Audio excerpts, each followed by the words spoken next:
Hey guys, before we start, please don't forget to subscribe and leave a comment if you have any feedback. Let's go to the story. Betrayal doesn't always arrive with warning signs. Sometimes, it happens quietly, slipping into your life like a shadow in the night, until one day, you turn around, and everything you thought was real is gone. That's how it felt when my wife, Laura, told me she needed time to figure things out.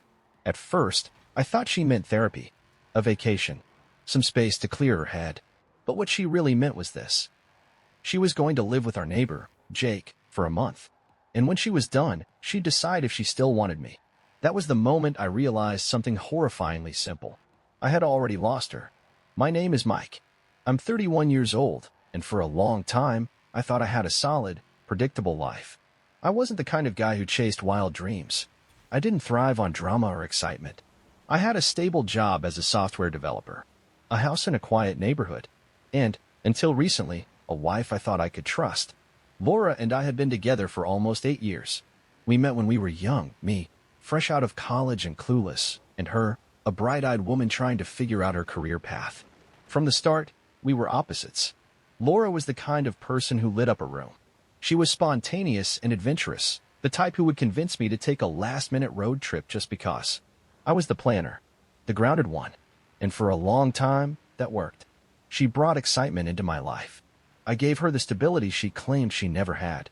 Looking back, I realize now that maybe she never actually wanted stability. We bought a house together after getting married. Nothing fancy, just a modest 2-bedroom place in a peaceful neighborhood. And for the most part, things seemed normal. Laura had started working in marketing, but after a few years, she decided to quit. She wanted to focus on herself, explore new passions, and maybe one day start her own business. I didn't argue. I made enough money for both of us. And if she was happier being a stay-at-home wife, I didn't see a reason to push back. That was my first mistake. Because while I thought we were building something together, Laura was quietly pulling away. It started with the small things. Little cracks formed beneath the surface, ones I didn't notice at first. She spent more time on her phone. She'd lock the screen whenever I walked in. She started dressing differently, tighter clothes, new workout gear, even though she had never been serious about fitness before. And then, of course, there was Jake. Jake moved in next door about a year ago. He was younger than me, 28, maybe. A personal trainer. Tall, fit, and the kind of guy who always found an excuse to be outside without a shirt on. From the moment he moved in, the neighborhood noticed him. Laura noticed him. At first, it was harmless. Casual conversations in the yard. A friendly wave when he jogged past our house. But then, things shifted. She started finding reasons to be outside whenever he was. Checking the mail. Watering the plants. Forgetting something in the car. Every little errand suddenly took twice as long, because, of course, she had to stop and chat with Jake. I told myself I was overthinking it. Laura was just friendly. That she'd never do something like that to me. I was wrong. One morning, as I was leaving for work, I saw them talking in the driveway. Laura was holding a basket of laundry. Jake was leaning against his car, laughing at something she said. The way she looked at him, it was different. And the worst part? When she saw me, she didn't even flinch. She just smiled like nothing was happening. I didn't confront her that day, but I started watching. And the more I paid attention, the more I saw what I had been ignoring all along. One evening, Laura was scrolling through Instagram while we sat on the couch. I glanced over and saw Jake's name at the top of her screen. She was looking at his profile. When she realized I had seen it, she locked her phone immediately. I didn't say anything, but inside, something felt off. Then came the next red flag. She bought new running shoes. Laura had never been into running, but suddenly she was jogging every morning. At the same time, Jake was outside. And, of course, she just happened to bump into him. Day after day, I saw them talking by the sidewalk. He showed her stretches, giving her tips.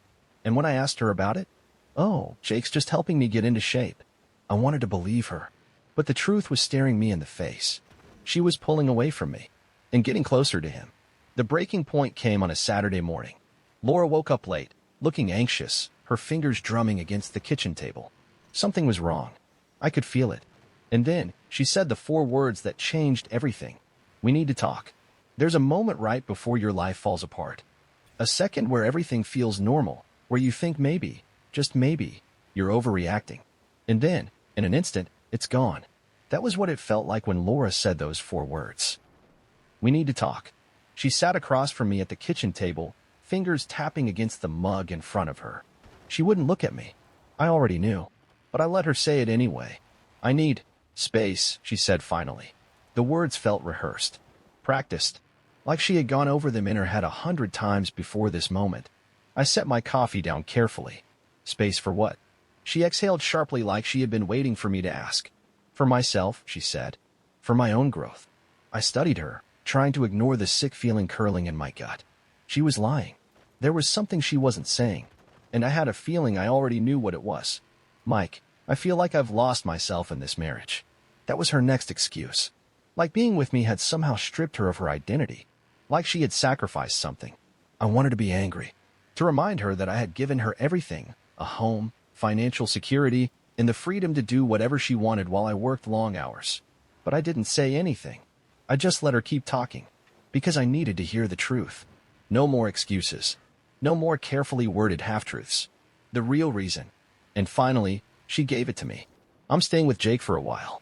It hit me like a punch to the chest. No hesitation. No shame. She just sat there, waiting for me to react, as if this was normal.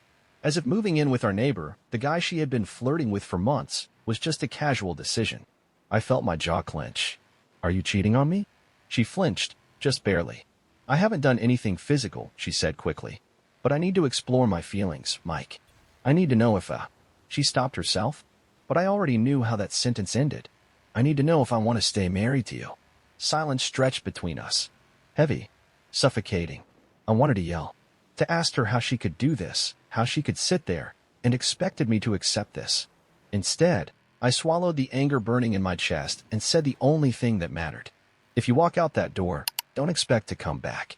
Her expression faltered for a second, like she hadn't expected me to say that, like she had assumed I'd just wait. Then she squared her shoulders. I'm not making any decisions yet, she said. I just need time. And with that, she stood up, grabbed her packed bag from the couch, and walked out. Without looking back, I sat in the empty kitchen for what felt like hours. Everything felt surreal, like I had stepped into someone else's life. One moment, I had a wife, a marriage, a future. The next, she was living with the guy next door. And somehow, I was supposed to be okay with that. I wasn't, not even close. For the first time in my life, I stopped waiting. Stopped hoping she would realize what she had done. Stopped believing that this was something we could fix. Because I wasn't an option. I wasn't a backup plan. And I sure as hell wasn't going to sit around while my wife explored her feelings with another man. That night, I grabbed a pen and started filling out divorce papers. Filing for divorce wasn't an emotional decision. It wasn't some dramatic act of revenge, fueled by anger or heartbreak. It was clarity. The moment Laura walked out that door, something inside me shifted. I wasn't waiting for her to come back. I wasn't going to beg, wasn't going to fight for someone who had already chosen to leave. She made her choice.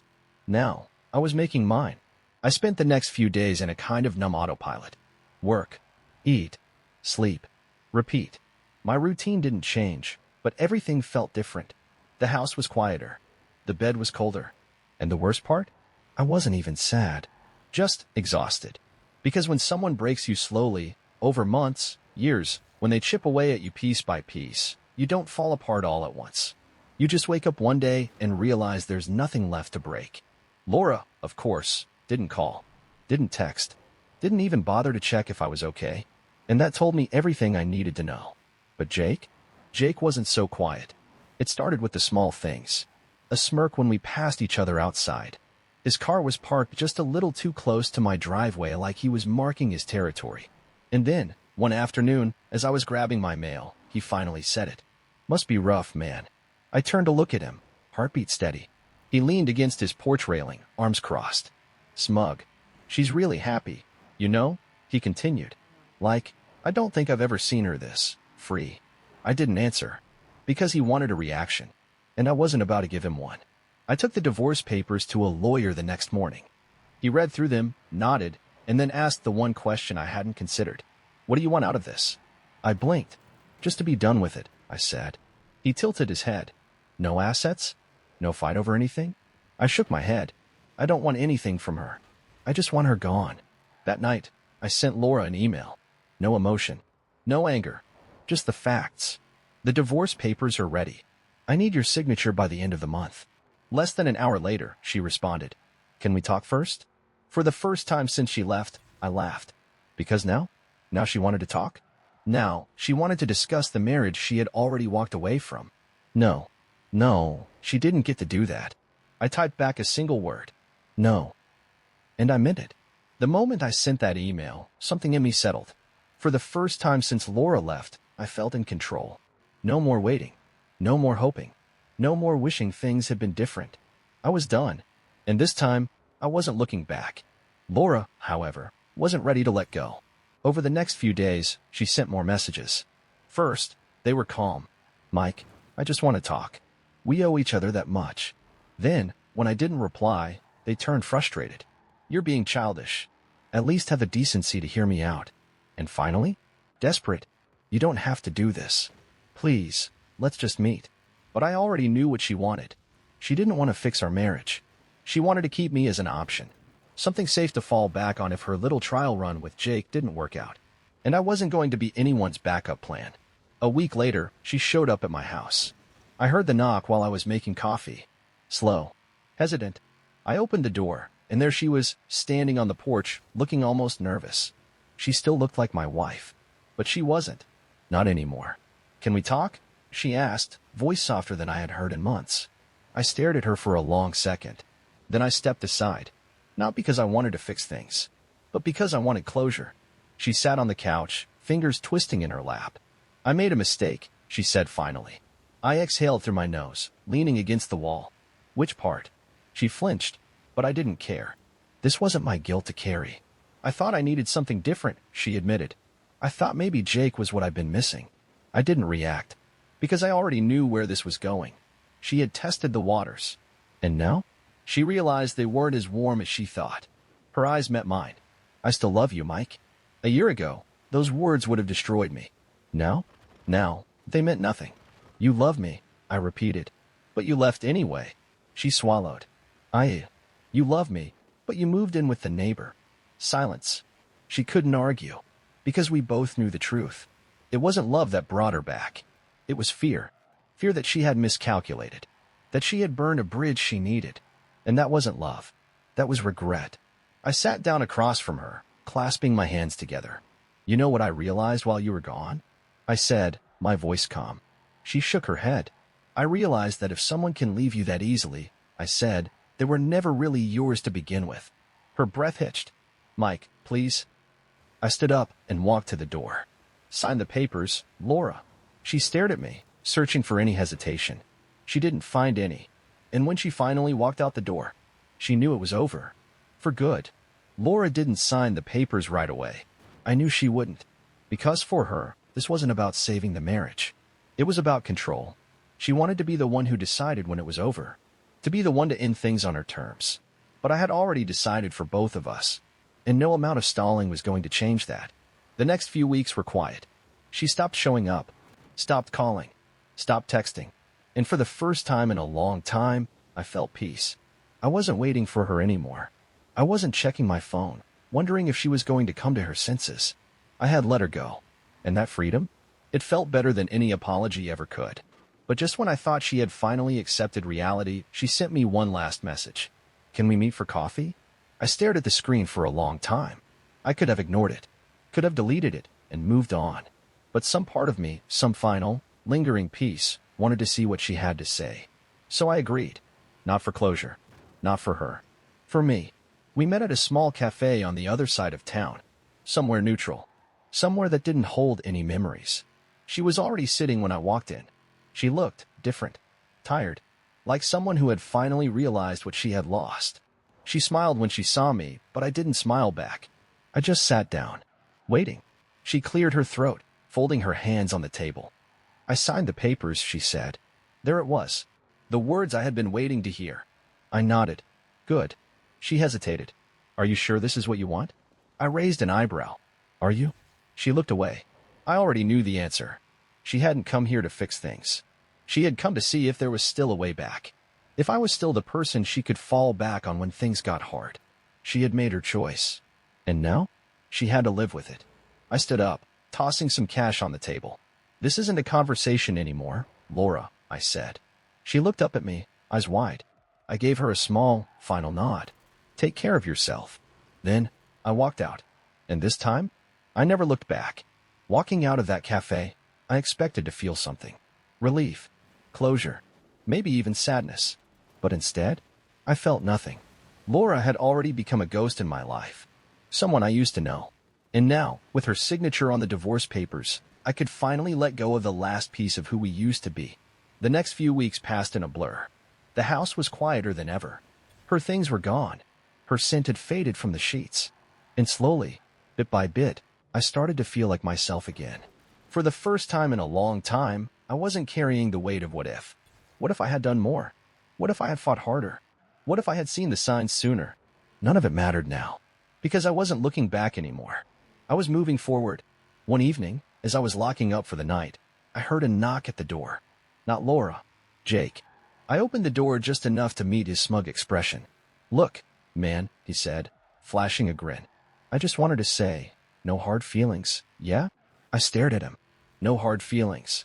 Like he hadn't helped destroy my marriage. Like he hadn't taken something that wasn't his and acted like he had one. I could have punched him.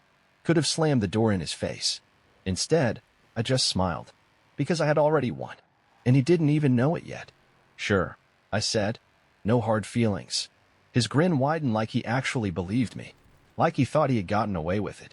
And then, just for fun, I added, by the way, how's Laura? His expression faltered for just a second. Not long. Not obvious. But long enough for me to see it. There it was. Doubt. I nodded. Yeah, that's what I thought. Then, I shut the door, leaving him standing there. Alone. Jake never came back to my doorstep after that. But the damage was already done. I didn't need to follow up. I didn't need to ask around. I already knew how the story would end. Because Laura? She wasn't built for real consequences. And Jake? He wasn't built to fix broken things. It took exactly 3 months for the cracks to show. At first, it was subtle. I saw less of them together. No more morning jogs. No more stolen glances in the driveway. Jake stopped smirking when he saw me. And then, one day, his car was gone. A week later, Matt, one of my neighbors, brought it up over beers. You hear about Jake? He asked, nudging his bottle toward me. I raised an eyebrow. Gone. Packed up and left, he continued. No warning, no nothing. I just smiled. Because of course he did. Guys like Jake? They don't stick around when things get messy. He had chased the thrill, the excitement of taking something that wasn't his. But the moment reality set in, the moment Laura stopped being forbidden fruit and became his actual problem, he ran. And now? She had nothing. I saw her one last time. It wasn't planned. Just one of those inevitable moments life throws at you. I was grabbing coffee when I spotted her across the cafe. She looked different. Tired. Like someone who had finally realized what she had lost. For a brief second, our eyes met. She hesitated, like she was deciding whether to come over. I didn't give her the chance. I turned around. And I walked away. Because Laura? She wasn't part of my story anymore. It took me a long time to rebuild. To learn how to be alone again. To let go of the anger, the betrayal, the weight of everything she had done. But one night, sitting on my balcony with a beer in hand, looking out at the city lights, it finally hit me. I had won. Not because I had moved on. Not because I had gotten even. But because I was free. And nothing, not Laura, not Jake, not the past, could take that away from me.